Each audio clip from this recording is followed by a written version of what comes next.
Bonsoir. Ce soir, c'est Mamie qui raconte une histoire de sorcière avec l'histoire de Gina. À son tour, Gina quitta l'arbre et la maison perchée de Morissette Rondelette. Postée à l'avant du balai ensorcelé, 05, la sauterelle magique, dirigeait sa protégée. « Que tu es drôle en adolescente, gloussa-t-elle. Tes boucles rousses ressemblent à des ressorts. » Gina passa en riant, ses mains dans ses cheveux.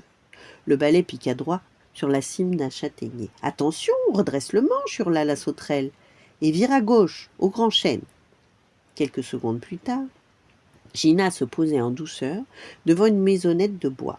Une pancarte, suspendue au-dessus de la porte, annonçait d'une voix grinçante. « À la sorcière pressée. Potions préparées, asticots surgelés, plantes et limaces séchées. Entrez sans râler. » La jeune sorcière écarquilla ses yeux verts. « Mais qu'est-ce qu'on fait ici ?» demanda-t-elle. « Mon pauvre chaton, pleurnicha 05, ta mission n'est pas simple. Tu dois trouver du concentré de sortilège pour Morissette. Mais qu'est-ce que c'est? On en vend dans cette échoppe? C'est une potion spéciale qui permet à une sorcière de retrouver tous ses pouvoirs d'un coup. » Le problème, vois-tu, 05 ne continua pas sa phrase. Gina ouvrait déjà la porte de la sorcière pressée. Un brouhaha incroyable lui sauta aux oreilles. Sur 1000 étagères, des objets de toute taille et de toute couleur s'agitaient en discutant. Certains grognaient, d'autres gigotaient, alors qu'ailleurs des serpents sifflaient des injures au hibou. Derrière la caisse, un vieil homme ratatiné comme un champignon sec pesait des lézards frétillants. Avec la rapidité de l'éclair, il fixa de son œil unique les yeux de Gina. Son nez crochu frémit de méchanceté. « Qui es-tu, gamine? Je ne t'ai jamais vue dans la forêt enchantée. » Les objets inquiets écoutèrent les explications de la nouvelle arrivée. Mais le rire féroce du sorcier secoua la maison jusqu'au toit. « La vieille Morissette attend mon aide. Fantastique! Je lui rendrai visite avec un grand plaisir. À présent, file! De l'air !» Le sorcier dévisagea Gina en marmonnant des mots étranges. Les fioles multicolores agrippées aux étagères murmurèrent quelques commentaires angoissés. Alors le vent, obéissant, entra avec force. Dehors, 05 faisait les 100 pas sur le manche du balai. La porte claqua et la pauvre sorcière, emportée par le souffle, atterrit sur la bouse du sous-bois. Elle se releva aussitôt en frottant ses vêtements. « Qu'est-ce que tu proposes à présent, mademoiselle toujours pressée ?» gronda 05, les pattes sur les hanches. « On n'a pas idée de partir en mission sans écouter les instructions. » Gina releva les yeux. « Je vais jeter un sort à ce vieux fou, je suis une sorcière après tout. »« Adhémar, un vieux fou ?» s'étrangla 05. « C'est le sorcier le plus redouté de la forêt. Seule Morissette a été capable de lui tenir tête. » Les pleurs de Gina firent brusquement taire la sauterelle. Elle bondit sur une bouche rousse pour se balancer en douceur près de l'oreille de l'adolescente. « Tu la trouveras, cette potion, mon chaton, murmura-t-elle.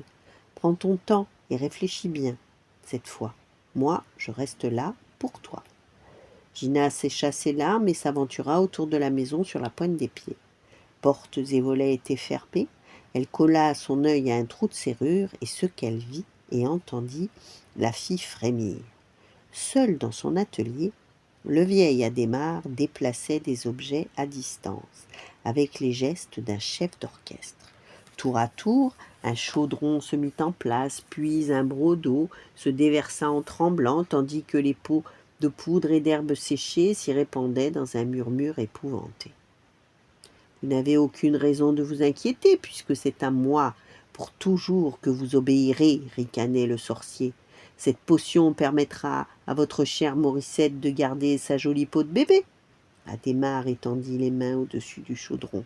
Mijote, gigote et rebelote, que les sorcières sanglotent, que leurs chats tremblotent, et le grand sorcier complote. Loin d'être rassurée, la potion bouillonna et les bulles affolées ne surent qu'éclater. À ce moment-là, la porte de l'échoppe ulula. « Monsieur Adhémar, êtes-vous là ?» cria une voix. « Je voudrais des caramels à l'escargot pour mes rats. » L'occasion était trop belle. En l'absence du sorcier, Gina décida de se renseigner. Elle rapetissa jusqu'à avoir la taille et les ailes d'une abeille, passa par le trou de la serrure et se posa sur une étagère. La minuscule jeune fille demanda où se trouvait le concentré de sortilège. « Que dis-tu » répondit un pot. « Je suis sourd. »« Moi, je ne peux pas t'aider, » larmoya un compte-gouttes. « Je suis nouveau. Hier, j'étais encore un écureuil. » « Adhémar nous a tous ensorcelés, » brama le fauteuil. « Jusqu'à la semaine dernière, je gambadais avec d'autres biches. » Une pendule hibou se mit à sonner. « On risque gros, mais je vais t'aider, dit-elle. Avec mes yeux, je trouve tout. » Gina la rejoignit en voletant, mais elle arriva trop tard. Adhémar revenait dans son atelier. Cachée dans l'ombre de la pendule hibou, Gina attendit la suite des événements. Hélas, une balance ne put s'empêcher d'agiter ses plateaux.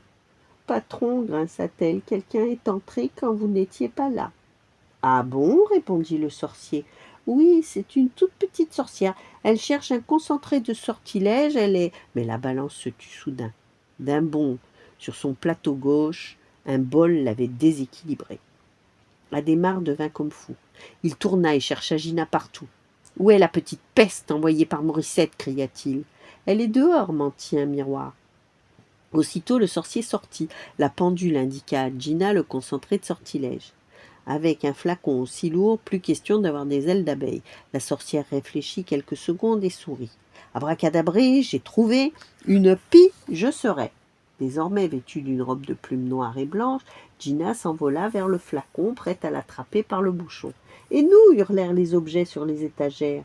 « Désolée, s'excusa Gina, mais que puis-je faire ? » « Je suis la boîte à mystère, chuchota un coffret serti de pierres.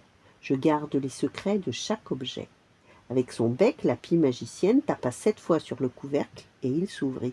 Aussitôt, une fumée étincelante envahit l'atelier. Gina se concentra. Vapeur magique rend à chacun sa formule authentique. En quelques secondes, l'atelier se peupla d'animaux de la forêt. Ils s'échappèrent en courant, en volant, en rampant.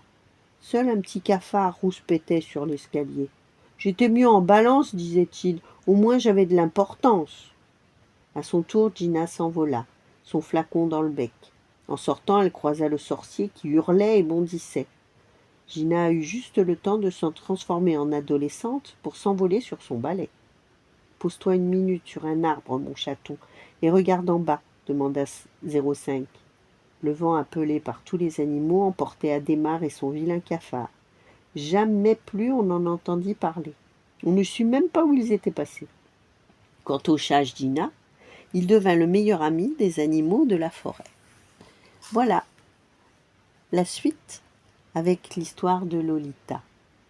Bonne nuit, faites de beaux rêves et à demain.